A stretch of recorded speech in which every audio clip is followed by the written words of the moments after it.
Hello students, आज हम +2 class का फर्स्ट चैप्टर मानव भूगोल की प्रकृति और क्षेत्र इसके बारे में पढ़ेंगे। जियोग्राफी। जियोग्राफी शब्द का शाब्दिक अर्थ है पृथ्वी का वर्णन करना और उसके बदलते रूप का वर्णन करना कि पृथ्वी किस अवस्था में है, कैसे बदल रही है। इन सारी चीज़ों पर अध्ययन करना क्या है, जियोग्राफी है। अब हम लेते हैं आगे भूगोल की परिभाषा। जियोग्राफी की डेफिनेशन क्या है? रेडजेल के अनुसार, जिन्हें आधुनिक मानव भूगोल का जनक भी कहा जाता है। रेडजेल को कहा जाता है, इसका पिता भी कहा जाता है भूगोल का, जिन्होंने अपनी पुस्तक एंथ्रोपोजियोग्राफिक में लिखा है कि मानव को जीवित रहने के लिए वातावरण से सहयोग प्राप्त करना अनिवार्य है। कि मानव का वातावरण के साथ रिश्ता बहुत पुराना है, अर्थात इन दोनों का आपस में तालमेल करना जरूरी है।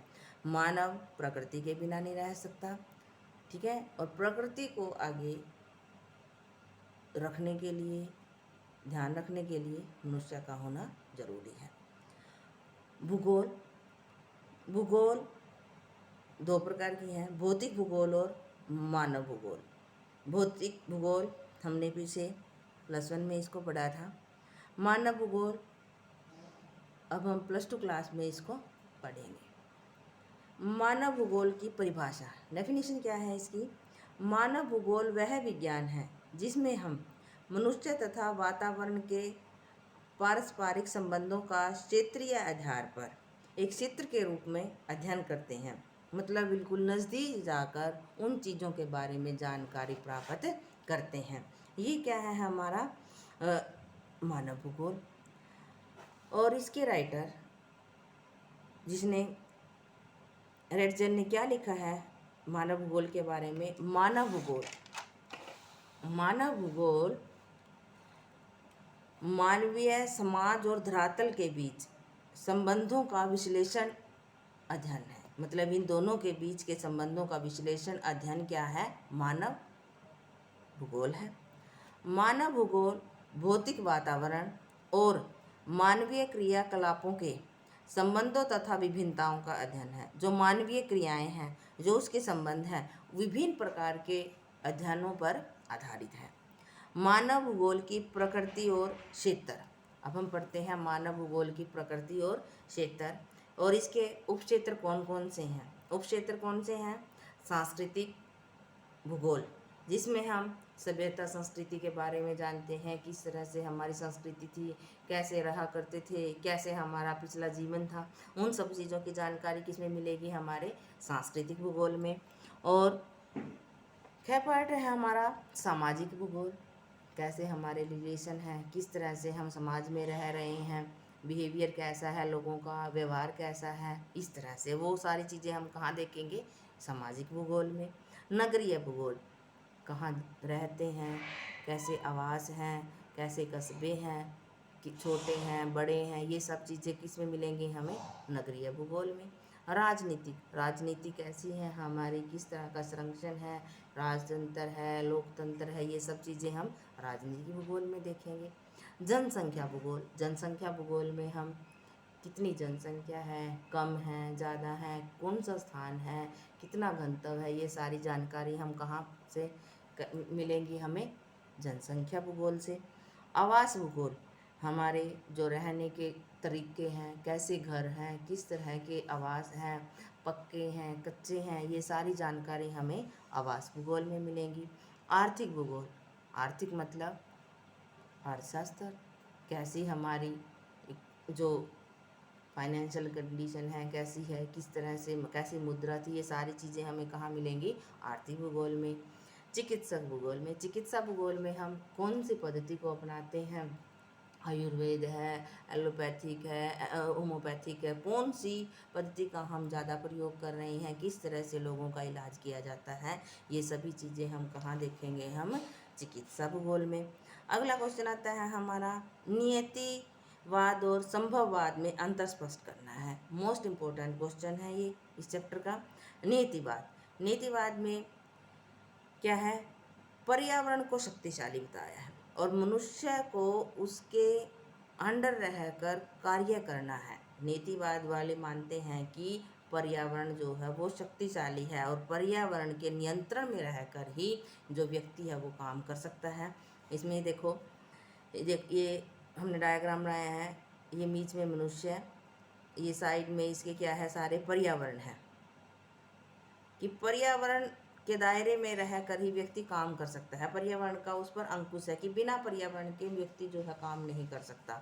इस विचारधारा के अनुसार मनुष्य के प्रत्येक क्रियाकलाप को पर्यावरण से नियंत्रित माना जाता है, अर्थात इसके बिना उसका काम नहीं चल सकता। नियतिवाद सामान्यतः मानव को एक निष्क्रिय कारक मानते हैं, मतलब उसका कोई महत्व नहीं है, कि सब कुछ क्या है, प्रकृति ही है, पर्यावरण ही है जो पर्यावरण कारकों से प्रभावित होता है। अगला है, इस विचारधारा का जो समर्थन था वो किस किस ने किया था, उनके नाम देखते हैं। रेडजेल, रीडर, हम्बोल्ट आदि ने किया है। मतलब इस विचारधारा को सबसे बढ़िया किस किस ने माना है, अरस्तु ने, रेडजेल ने, रीडर ने, हम्बोल्ट आदि ने इसका समर्थन किया है कि ये विचारधारा वास्तव में बढ़िया है। इस विचारधारा के मानने वाले मनुष्य के आचरण, निर्णय क्षमता, कार्य कुशलता तथा जीवन पद्धति को भी पर्यावरण के भौतिक कारकों द्वारा प्रभावित मानते हैं, कि इस पर जो है भौतिक कारकों की छाप है। भौतिक कारकों के बिना व्यक्ति जो है कुछ नहीं कर सकता। सबसे महत्वपूर्ण क्या है कि पर्यावरण ही है जो कुछ है। अगला है हमारा संभावनावाद। संभावनावाद ने मनुष्य को शक्तिशाली माना है और पर्यावरण को नहीं। तो जैसे ये बीच में पर्यावरण है और ये सारा है मनुष्य की, मनुष्य जो है वो शक्तिशाली है, सब में मनुष्य के दायरे से बाहर कुछ नहीं है। संभावनावाद प्रकृति की तुलना में मनुष्य को महत्वपूर्ण सर्वश्रेष्ठ किसको माना है, मनुष्य को माना है और उसे सक्रिय शक्ति के रूप में देखता है। संभावनावाद वाले किसको देखते हैं, मनुष्य को, और नीतिवाद वाले पर्यावरण को। इस विचारधारा के अनुसार नीतिवाद का यह सिद्धांत भी मनुष्य प्रकृति का दास है, कि मनुष्य जो प्रकृति का दास माना है, नीतिवाद वालों ने उसको खंडन किया, अर्थात उसको अस्वीकृत कर दिया, उसको स्वीकार नहीं किया। किसने, संभावनावाद वालों ने। इस विचारधारा के अनुसार मनुष्य अपने पर्यावरण में परिवर्तन करने में समर्थ है, कि वो अपनी मर्जी से जब चाहे क्या है, परिवर्तन कर सकता है और यह प्रकृति दत्त अनेक संभावनाओं का इच्छा अनुसार अपने लाभ के लिए, कि प्रकृति से उसे कौन सी चीज़ें चाहिए, किस रूप में चाहिए, कैसे चाहिए, लकड़ी चाहिए, दवाइयाँ चाहिए, विभिन्न प्रकार की जो सहायता है वो अपने आप प्रकृति से ले सकता है।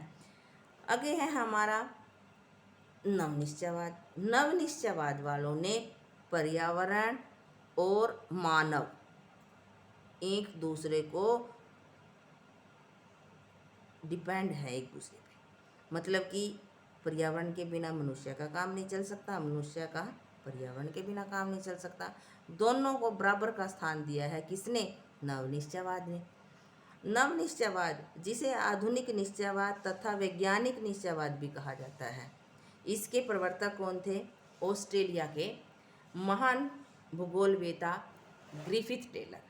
इसके जो प्रवर्तक कौन हैं, महान भूगोलवेता कहाँ के हैं, ऑस्ट्रेलिया के, क्या नाम है उनका, ग्रिफिथ टेलर। ग्रिफिथ टेलर के अनुसार उन्होंने नव निश्चयवाद को निश्चयवाद का नाम दिया है। रुको और जाओ, मतलब कि काम को करने से पहले सोचो कि वो काम आपके लिए लाभकारी है या नहीं, कि आपको काम आने वाला चीज़ें हैं। जैसे रोड पर चलते हुए हमें बत्तियां दिखाई देती हैं, रेड, ग्रीन, येलो, तो उसके अनुसार रुको, वेट करो, फिर जाओ, सिग्नल मिलता है हमें।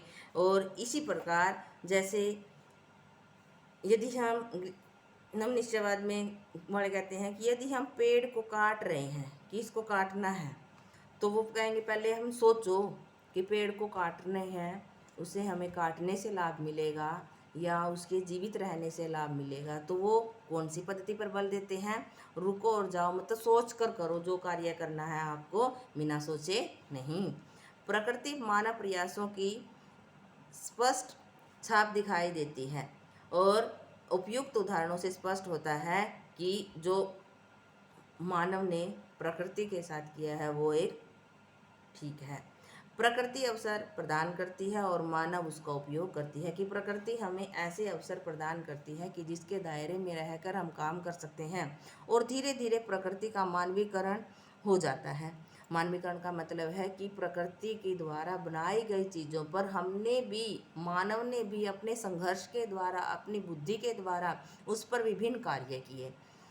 प्रकृति का मानव में प्रयास की छाप पड़ने लगती है, जैसे तरंगित पहाड़ियों में चारागाहों का उपयोग करना। जी, पहाड़ों पर घास है उनको काट कर या उनको मैंडोज बनाकर चारागाहें बनाना, वो एक तरह से।